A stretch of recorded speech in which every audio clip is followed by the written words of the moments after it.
So when you ask better questions, it's easier to solve the problem more effectively. The question you're going to ask myself or Hannah is, I want you to write it down before you ask it. Because what happens in our brains is we process it differently. And when we write it down, we pull out the context of things that don't matter.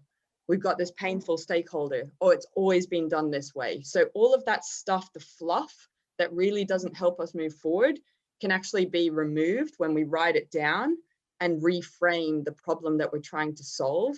And this is a critical skill for us as practitioners, but also when we work with our stakeholders, it really helps us to start to go, okay, they're venting right now, they're bitching, they're doing this is not relevant to help me meet my goal. And it starts to sharpen your brain to pick out that's useful information, that's not useful information. Now I can jump in and ask this specific question to get them closer to where I need them to be.